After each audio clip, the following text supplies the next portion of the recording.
हरे कृष्णा दोस्तों, आप सभी का स्वागत है। आज अपन करेंगे भगवत गीता का 12वां श्लोक, 13वां श्लोक। चलिए दोस्तों, शुरू करते हैं। श्री कृष्ण चैतन्य प्रभु नित्यानंद श्री अद्वैत गदाधर श्रीवासादि गौर भक्त वृंद। हरे कृष्ण कृष्ण कृष्ण हरे हरे, हरे राम राम राम हरे हरे। हरे कृष्ण कृष्ण कृष्ण हरे हरे, हरे राम राम राम हरे हरे।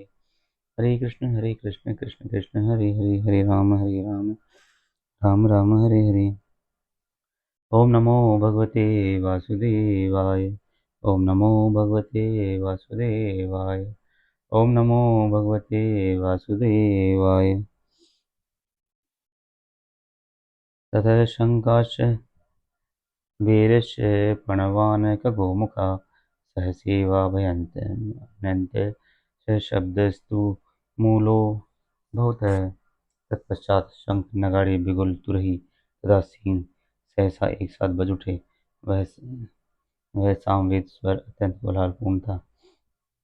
तो इसमें जैसे पहले लड़ाई होती थी तो उससे पहले उसका अनाउंसमेंट किया जाता था, और अलग अलग तरह की उसको अनाउंसमेंट करने के लिए अलग अलग तरह के यंत्र बजाए जाते थे, जिनमें शंख होते थे, नगाड़े, ढोल, बिगुल होता था, एक तुरही है तुरही जिसको बोलते हैं बांसुरी टाइप, और जो एक कुछ राजस्थानी भाषा में उसको पोपड़ी टाइप भी बोलते हैं। और फिर द सींग, एक सींग होता है एक जानवर का, उसमें से जब फूंक मारी जाती है तो आवाज़ निकलती है।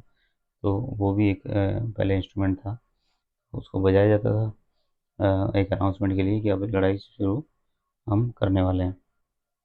तो जब इन सबको एक साथ बजाया तो बहुत ज़्यादा उसमें कोलाहलपूर्ण सुना, कोलाहलपूर्ण यानी बहुत ज़्यादा शोर, उसको बोलते हैं कोलाहलपूर्ण। वह संवेद स्वर, संवेद मतलब जो है एक साथ निकाला गया स्वर। फिर इसके बाद में अपन करते हैं इसका 14वां श्लोक। ततश्वेत हेरमुक्तेन महति स्पंदने स्थितो माधवः पांडवैश्च दिव्या शंको प्रद्युम्नतः। दूसरी ओर से श्वेत घोड़े घोड़ों तथा द्वारा खींचे जाने वाले विशाल रथ पर आसीन कृष्ण तथा अर्जुन ने अपने अपने दिव्य शंख बजाए। तो दूसरी ओर कौन थे? भगवान कृष्ण थे और अर्जुन थे, और उन्होंने भी अपने अपने दिव्य शंख बजाए। उनके पास पर्सनली अपने दिव्य शंख थे। हर धनुर्धर के पास में अपना है, हर जो योद्धा होता है उसके पास अपना एक शंख होता है, जो वो लड़ाई करने से पहले जो इसमें जो सेनापति है और धनु और जो योद्धा है वो बजाते हैं। तो इसका प्ले इसमें देखते हैं, तात्पर्य क्या है। भीष्मदेव द्वारा बजाए गए शंख की तुलना में कृष्ण तथा अर्जुन के शंखों को दिव्य कहा गया। दिव्य शंखों के नाद से यह सूचित हो रहा है कि दूसरे पक्ष की विजय की कोई आशा न थी, क्योंकि कृष्ण पांडवों के पक्ष में थे। तो इसमें यह था कि दूसरे कि यहाँ पर है ना कि शिव जो भगवान कृष्ण और अर्जुन ने बजाए उन शंखों को दिव्य कहा गया है। दिव्य यानी उनमें उनमें ईश्वरीय शक्ति है, और जब ईश्वरीय शक्ति होती है तो उसी पक्ष की विजय निश्चित होती है। तो जिस पक्ष में ईश्वर ना हो उस पक्ष में विजय कभी नहीं होगी।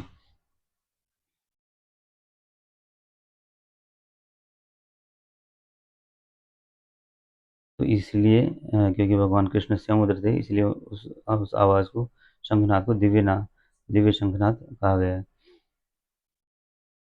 नाद मतलब आवाज़, शंख की जो ध्वनि होती है उसको नाद बोलते हैं। फिर है जयस्तु पांडुपुत्राणाम येषां पक्षे जनार्दनम। जय सदा पांडु के पुत्र जसों की होती है, क्योंकि भगवान कृष्ण उनके साथ हैं। जहाँ जहाँ भगवान विद्यमान है वहीं वहीं लक्ष्मी भी रहती है, क्योंकि वे अपने पति के बिना नहीं रह सकती। अतः जैसा कि विष्णु या भगवान कृष्ण के शंख द्वारा उत्पन्न दिव्य ध्वनि से सूचित हो रहा था, विजय तथा श्री दोनों ही अर्जुन की प्रतीक्षा कर रही थी। इसके अतिरिक्त जिस रथ में दोनों मित्र आसीन थे वह अर्जुन की अग्नि देवता द्वारा प्रदत्त था, और इससे सूचित हो रहा था कि तीनों लोकों में जहाँ कहीं भी वह जाएगा वहाँ विजय निश्चित है।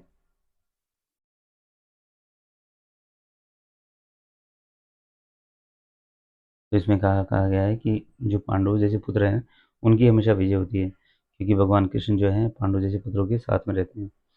जहाँ जहाँ भगवान विद्यमान है वहीं वहीं लक्ष्मी भी रहती है। और लक्ष्मी जी जो है, जो जहाँ भगवान विद्यमान है वहाँ लक्ष्मी जी रहती हैं, और जहाँ लक्ष्मी जी रहती हैं वही लक्ष्मी जी जो है भगवान के बिना नहीं रह सकती। तो अतः जैसा कि विष्णु तथा भगवान कृष्ण के शंख द्वारा उत्पन्न ध्वनि से सूचित हो रहा था कि विजय तथा श्री दोनों ही अर्जुन की प्रतीक्षा कर रही थी। तो श्री जो बोलते हैं वो लक्ष्मी जी को बोलते हैं, लक्ष्मी जी का दूसरा नाम है श्री। तो एक तरफ उसकी विजय भी पक्की थी, और जो लक्ष्मी साक्षात जो भगवान कृष्ण और लक्ष्मी जी थी वो भी अर्जुन अर्जुन की प्रतीक्षा कर रहे थे, क्योंकि वो भगवान का भक्त था। तो जो भगवान के भक्त होते हैं, जो भगवान की भक्ति करते हैं, जो भगवान का नाम लेते हैं, हमेशा उनकी विजय निश्चित होती है। भगवान कृष्ण उनके साथ रहते हैं, और जहाँ भगवान कृष्ण साथ रहते हैं तो वहाँ लक्ष्मी जी रहेंगी ही रहेंगी। तो इसलिए दोस्तों हमें भी भगवान कृष्ण के नाम का जाप हमेशा करते रहना है। हाँ, निस्वार्थ भाव से, चाहे परिस्थिति कुछ भी हो, चाहे हमें सुख मिले दुख मिले, चाहे हमें भक्ति का फल मिले ना मिले, हमें निस्वार्थ भाव से भगवान की भक्ति करते रहना है। क्योंकि कई बार हम भक्ति कर रहे होते हैं तो हमें ऐसा लगता है कि हमारे कष्ट दूर नहीं हो रहे, लेकिन क्या होता है कि कष्ट जो है वो कम हो रहे होते हैं ना, हमें पता नहीं होता। जैसे अगर वो कष्ट हमारे 10 साल के लिए लिखे हैं, वो 6 साल और 5 साल के लिए वो कम हो जाता है। तो